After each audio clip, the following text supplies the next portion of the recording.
Eletroquímica. O que eu preciso saber de eletroquímica?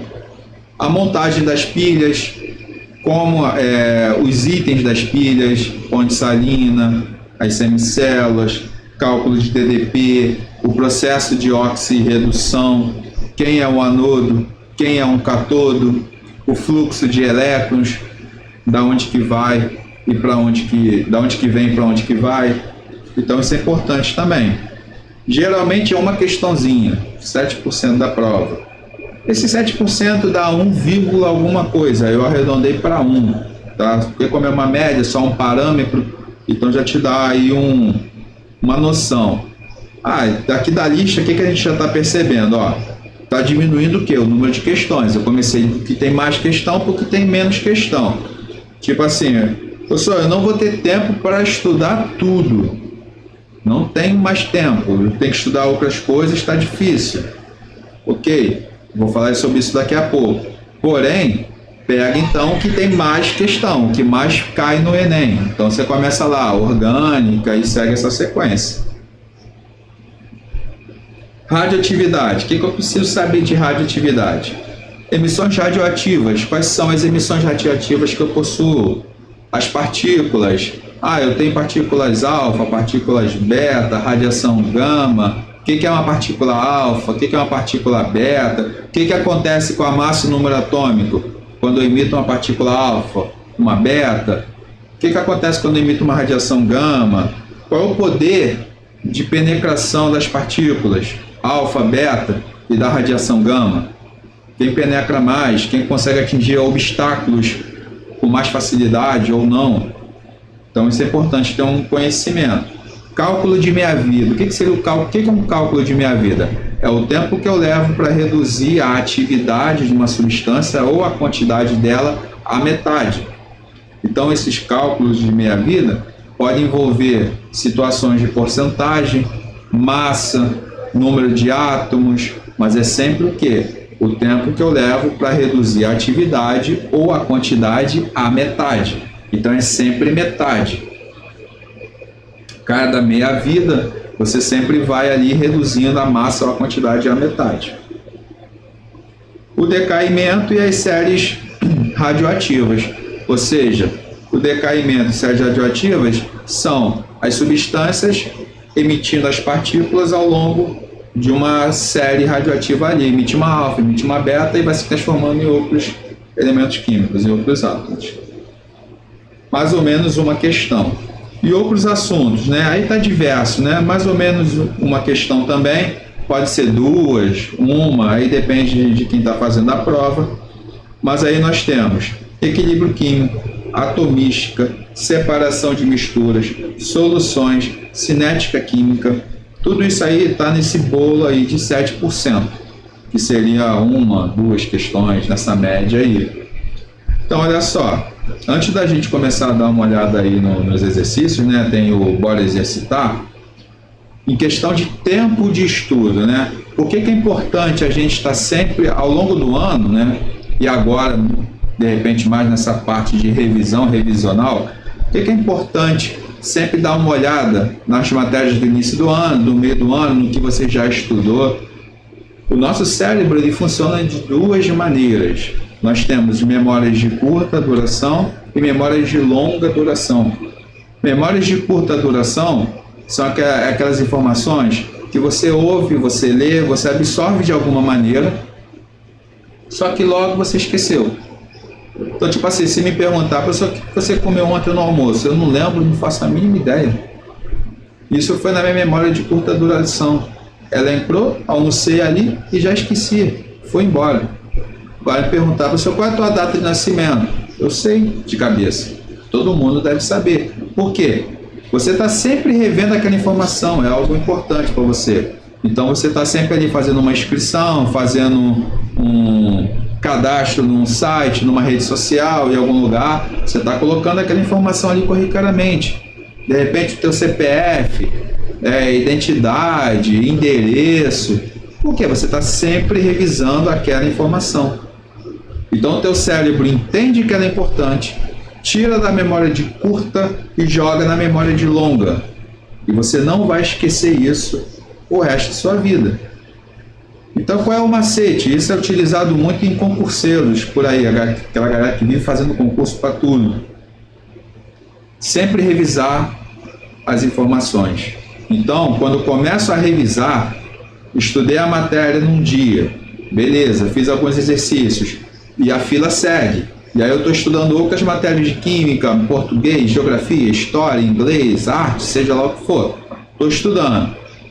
Sempre reviso. E como é que eu reviso isso? Eu reviso através de exercício, eu reviso através de simulado no colégio, eu reviso através de um grupo de estudo com os amigos. Então é sempre importante estar revisando. Você pode criar um cronogramazinho de revisão. Ah, hoje eu vou revisar história. Aí você pega lá alguns conteúdos de história e dá uma revisão. Amanhã vai ser química, depois matemática. Então, lembre-se disso, isso serve para a vida. Memória de longa e memória de curta duração. Então, se você está sempre revisando aquilo, o teu cérebro vai entender que é da memória de longa. Ele vai tirar da de curta, vai jogar na de longa. E você não vai esquecer isso. Como você não esquece data de aniversário e outras coisas. Em termos de planejamento de estudo, o que é importante? Como montar um planejamento de estudo? Assim, de forma resumida, o que eu aconselho vocês? Monta um cronogramazinho com 1 hora de estudo, porque se você ficar muito tempo naquela mesma disciplina, o seu cérebro, você vai cansar. Então você vai começar a desanimar e você não vai absorver aquela informação. Então qual é a dica que eu dou para vocês? Estou com tempo livre, eu estou com dia livre, eu estou de férias, beleza. Vou montar, se você tem disposição, você monta um cronograma de estudo na parte da manhã e um cronograma de estudo na parte da tarde, se você tem disposição, porque isso também depende um pouco de cada um. Eu não tenho tanta disposição, porém eu quero fazer, eu preciso descansar também, todo mundo precisa descansar. Então, vamos lá, metade de um dia, eu vou tirar ali de 9 a meio-dia, boto ali 1 horinha de estudo de uma disciplina, dou um intervalinho pequeno, mais 1 hora de estudo de outra disciplina, dou mais um intervalinho, mais 1 hora de estudo de outra disciplina. Começo por qual? Começo pela disciplina que eu não gosto. Por que começo pela disciplina que eu não gosto? Porque se eu começar pela que eu gosto, quando chegar na que eu não gosto, o que vai acontecer? O Zap vai tocar, você vai olhar o TikTok, o Instagram, você vai olhar o Instagram do teu crush lá e tu vai desanimar. Você não vai fazer o estudo devido. A tua atenção, o teu gás já vai ter diminuído e a tua atenção vai estar em outra coisa. Intuitivamente vai estar em outra coisa. Isso aqui é o maior inimigo nesse momento. O que vocês têm que fazer? É muito bom, ajuda muito, mas é um grande inimigo também, se você não souber usar. Então o que você faz? Desliga esse abençoado aqui, joga num canto e foca. E foca. Você tem que ter um cantinho de estudo seu. Não tem essa possibilidade. Eu moro numa casa pequena, tem muitas pessoas que moram aqui comigo, eu não sei a realidade de cada um. Beleza, são dificuldades que a gente tem que passar por cima. Então você vai botar um fone de ouvido, bota alguma coisa que te isole. Se você tiver a possibilidade de ter um cantinho só seu, beleza, aquele ali é o cantinho do guerreiro. Tu vai ficar lá estudando. Começa pelo que você não gosta. Beleza, eu não gosto de química. Vou começar por química. Adoro português. Vai terminar com português, com língua portuguesa. E assim vai. E bota isso numa meta de 1 horinha, 1 hora e pouco por dia. No dia seguinte, você vai pegar outras disciplinas. No outro dia, outras. E aí tu faz esse cronograma aí até o Enem. Dá para você fazer o de química, pelo menos, que eu passei para vocês. Começa por orgânica, pega as funções, dá uma estudada, vai seguindo esse fluxo aí. Isso dá um norte muito bom para vocês. Isso aí é baseado em Enem de 2016 até 2019. Então aí já dá uma orientaçãozinha.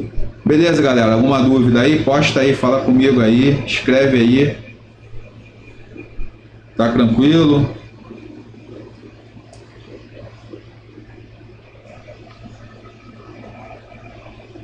Fala aí, Rodrigo, Poliana. Poliana eu já conheço, já é figurinha carimbada. Luana. Suave? Então olha só, galera, eu separei aí para vocês uma lista de umas 30 questões, sim, sortidas, né? De Enems passados. Tá? Vamos dar uma passada aí. Tendo dúvida, escreve aí que eu estou vendo aqui. Posta as dúvidas ou fala aí no áudio. E vamos debater para não ficar só eu falando também.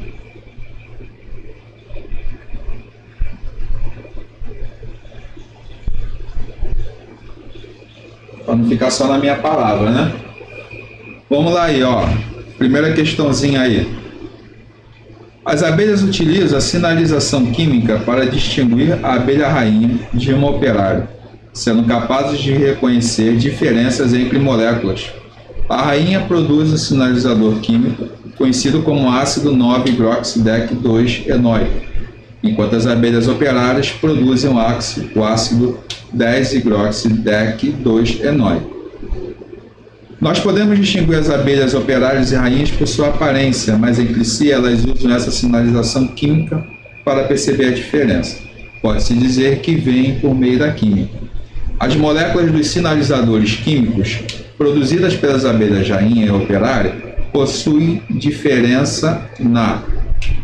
Então, olha só, ele já começa com uma questão de orgânica, e aí ele já te deu o nome das substâncias, beleza? Já deu aí os nomes. Então, o que vocês vão precisar aí nessa questão? Saber montar a fórmula. Então, quando o nome aí termina, né? Enóico, né? Óico, e a de baixo também, o óico, tá te chamando a atenção para que função orgânica? Por exemplo, quem consegue responder aí?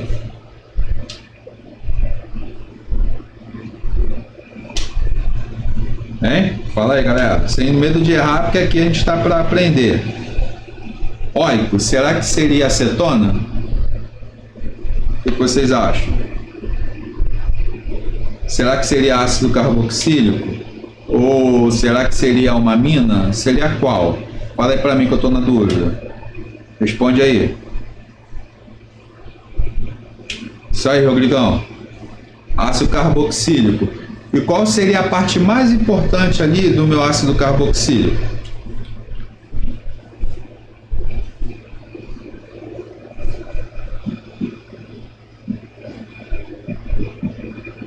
Beleza? Seria a parte mais importante. Essa aqui, aí aqui vou botar um radical qualquer, né? Que estaria se ligando, né? Com a molécula, com essa parte aqui, com o grupo funcional. Você tem aí 2 enóico na de cima e na de baixo. Significa então que você tem uma ligaçãozinha dupla ali entre o carbono 2 e o carbono 3. O que vai te fazer a diferença, né? O que vai te trazer a referência para essa questão é o que? 9-hidroxi, 10-hidroxi. Significa o quê? Que no carbono 9 da primeira substância e no carbono 10 da segunda substância, eu tenho um grupinho OH, ok? Então eles estão mudando só em termos de posição. Por quê? Eu continuo tendo ácido carboxílico nas duas, eu tenho 10 carbonos, né? Porque é DEC e DEC na de baixo. Eu tenho ligação dupla nas duas, tenho hidroxi nas duas, só que uma está no carbono 9 e outra está no carbono 10. Deu para entender? Então aí das opções, qual é que melhor se encaixa aí? Eu tenho forma estrutural, fórmula molecular, identificação dos tipos de ligação, contagem do número de carbonos e identificação dos grupos funcionais. Fórmula molecular, galera, é a mesma, concorda comigo? Identificação dos tipos de ligação são as mesmas, contagem do número de carbonos são as mesmas, identificação dos grupos funcionais são os mesmos. Então muda o que? Somente a fórmula estrutural. Certo? Ficou dúvida aí? Deu para entender? Porque eu estou mudando a posição do que? Do grupinho OH no carbono 9, o carbono 10. Beleza? Responde aí, pessoal. Tranquilo?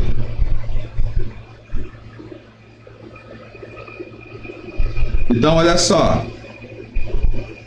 Esse casinho aí do número 1, né? A gente está marcando aqui. Beleza, fórmula estrutural. Mas ele também caberia numa questãozinha de isomeria.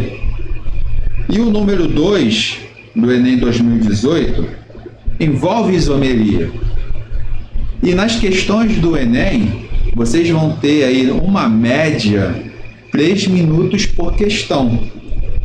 Então, o que eu sempre costumo falar com os meus alunos, vocês também são meus alunos, tem alguns, né, com mais acompanhamento, né, que está comigo desde o início do ano, por exemplo, Poliana é uma delas. Eu sempre falo o quê? Galera, vamos começar com 5 minutos, depois a gente ao longo do ano vai reduzindo para 4, vai reduzindo para 3. Ah, professor, eu fiz a questão em 20 segundos. Beleza, cara, é bônus para você. Então esse tempo que tu ganhou aí, tu vai usar na próxima de boa. De repente a próxima, você também faz em 1 minuto, então já sobrou 2 minutos de uma, sobrou mais não sei quantos minutos da outra, aí tu empaca numa questão um pouquinho mais difícil, você tem um pouco mais de tempo para resolver ali. Agora imagina se tu levar 20 minutos em cada questão, tu não vai conseguir fazer a prova toda, e vai chegar o final da prova, o cartão resposta, não tem como marcar ele com mágica não. Então tu vai marcar nervoso, tu vai acabar marcando errado, então tu tem que controlar o tempo de prova. Isso serve para todas as disciplinas. Média de 3 minutos por questão. Lá na hora vai estar tudo embaralhado. Ciência da natureza, aí matemática separada, mas ciência da natureza está tudo ali misturado. Vocês vão resolver ali, à medida que vai aparecendo. Qual uma outra dica que eu dou para vocês? Tem uma possibilidade das questões um pouco mais difíceis estarem mais para o final da prova. Por quê? O cara joga com isso. Ele vai trabalhar com questões mais difíceis, às vezes mais para o final. Por quê? Vocês já estão cansados, resolveram 925 questões, mas chegar lá no final, estou exagerando só um pouquinho, mas chegar lá no final, você vai estar cansado, já está extenuado. Então a possibilidade de errar é maior. No início da prova, dá uma folheada, vê aquelas questões que você, por alto assim, olhando, tem mais facilidade, e acho que você tem um pouco mais de dificuldade, de repente, e começa pelas que você tem mais dificuldade, que pode ser que as questões mais difíceis estejam mais para o final da prova.